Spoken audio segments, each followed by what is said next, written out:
Your brain is not a filing cabinet. It's a prediction machine that desperately wants to forget everything that doesn't seem immediately useful for survival or reproduction. This creates a problem when you're trying to remember the periodic table, a speech, or where you put your keys 15 seconds ago. Memory techniques exist because your brain's default settings are optimized for a world that no longer exists.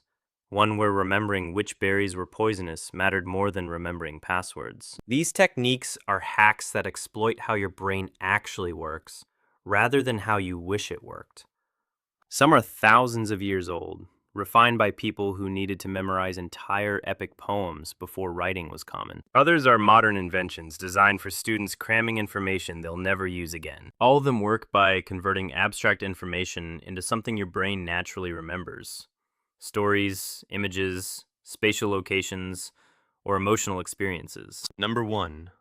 The method of loci. You walk through a familiar building in your mind and place the items you need to remember in specific locations along your path. This technique, also called the memory palace, works because your brain evolved to remember spatial environments with absurd precision. You can probably close your eyes right now and mentally walk through your childhood home, remembering where furniture sat and which floorboards creaked.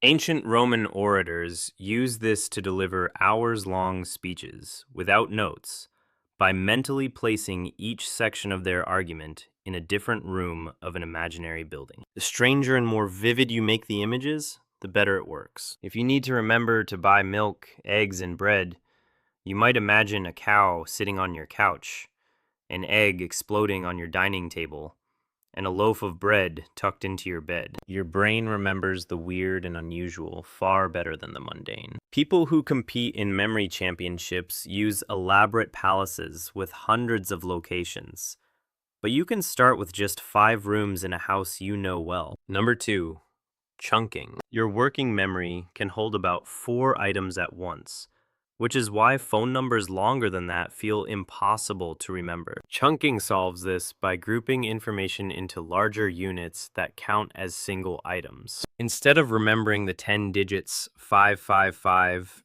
236, 8471 as individual numbers, you chunk them into 555, 236, 8471.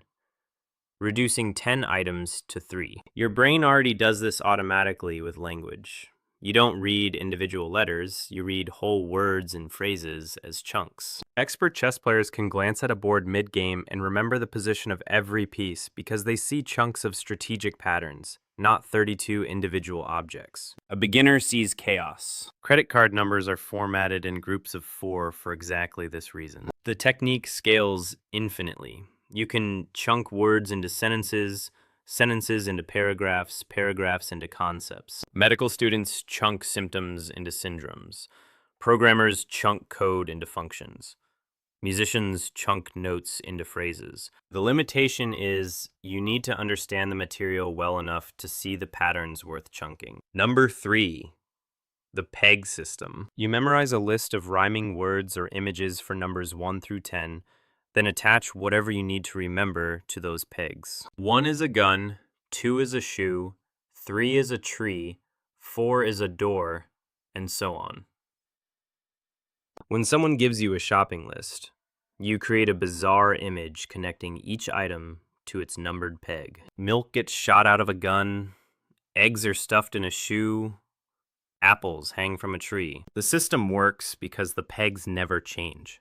So you're not trying to remember a new sequence each time. You're just updating what's attached to the permanent framework. People extend this to 100 pegs or more using different systems. The major system converts numbers into consonant sounds, then into words. 1 is T or D, 2 is N, 3 is M, and you can encode any number as a vivid noun. The number 32 becomes moon. M for 3, N for 2, giving you an image to work with instead of an abstract digit. This feels like overkill until you need to memorize a 50-item presentation in order, or recall a sequence of playing cards. The setup takes an afternoon, but once the pegs are locked in, you have a reusable system for life. Number 4. Spaced repetition. Forgetting is not a bug in your memory system. It's a feature that prevents your brain from drowning in useless information. The forgetting curve is steep.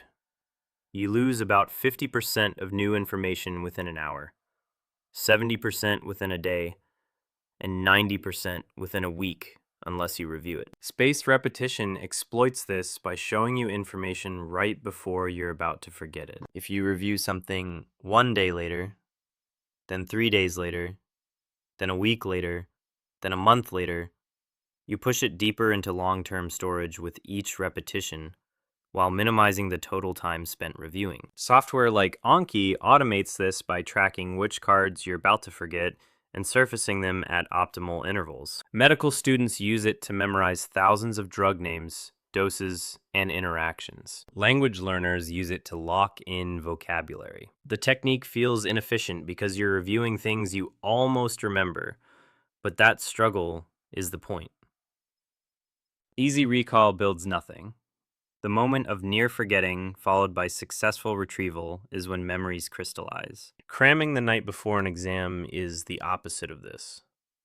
Maximum effort for minimum retention. Number 5.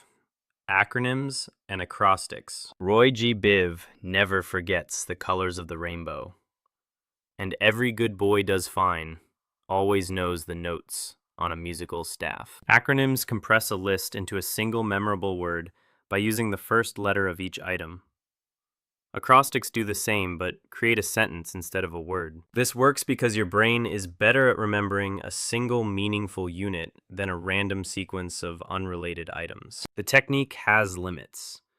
It only helps with recall if you already know what the letters stand for, so it's useless for learning brand new information. It works best for lists you need to recall in a specific order. Medical students use some lovers try positions that they can't handle to remember the 8 carpal bones in anatomical order. The raunchier or weirder the sentence, the better it sticks, which is why textbook examples are always forgettable, and student-invented ones are not. You can make these yourself in 30 seconds for any list. The catch is that inventing them requires understanding the material well enough to identify what needs remembering. So they're better as a final reinforcement tool than a learning substitute. Number 6, the link method. You create a story that connects each item in a list to the next one through increasingly absurd imagery. If your shopping list is milk, eggs, bread, and apples, you imagine a cow producing milk that turns into eggs when it hits the ground. Then the eggs crack open and bread sprouts out, and finally the bread transforms into apples. The weirder and more violent or sexual the imagery, the better it sticks, because your brain prioritizes memorable experiences over boring ones. This is faster than the method of loci because you don't need a pre-built memory palace. But it's less scalable because the chain breaks if you forget one link. Drop one connection and everything after it disappears. You also have to recall the items in order, which makes it useless if you need random access to the list. The technique shines for short sequences you'll only need once.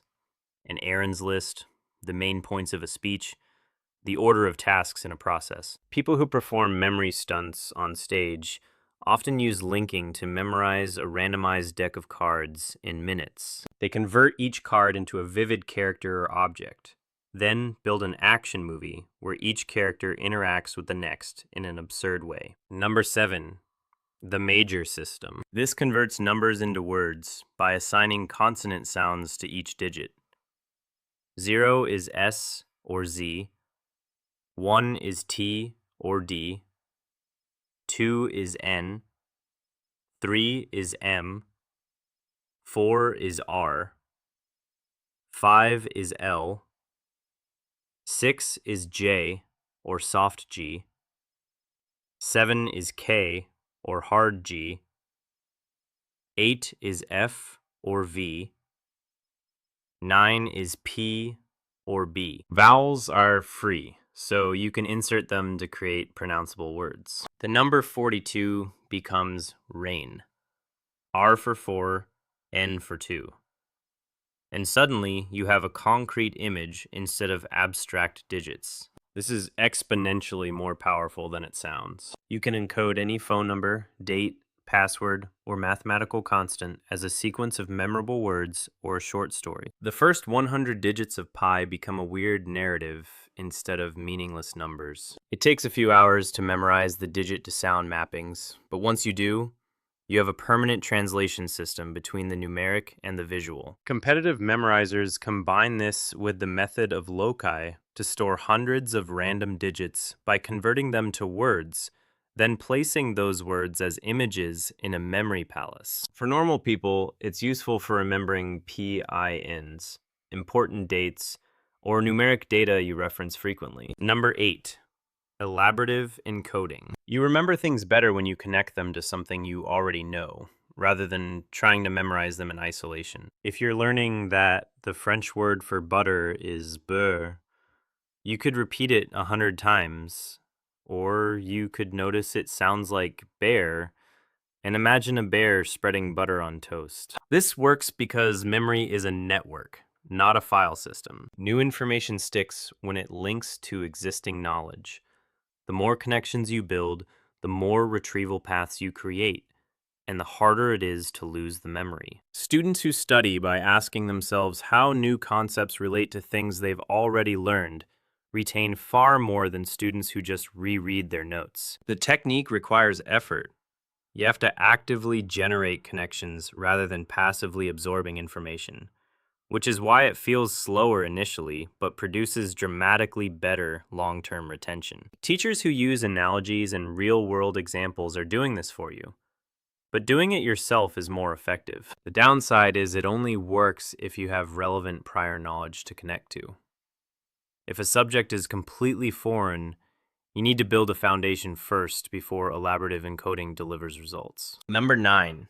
Visual imagery. Your brain remembers pictures better than words or numbers because visual processing was evolutionarily critical for millions of years before language existed. If someone tells you dog, you probably see an image of a dog, not the letters D-O-G. This is why memory techniques work better when you convert abstract information into vivid, concrete images. The more unusual, exaggerated, or emotionally charged the image, the better. A tiny brown dog is forgettable, but a neon purple dog the size of a house, breathing fire, is not. People who struggle with memory often try to remember words as words, instead of converting them into sensory experiences. If you need to remember the word justice, you could visualize a judge's gavel smashing down, feel the weight of it in your hand, hear the crack of wood on wood. Multisensory images are even stickier than purely visual ones. This is why teaching techniques that incorporate visual diagrams,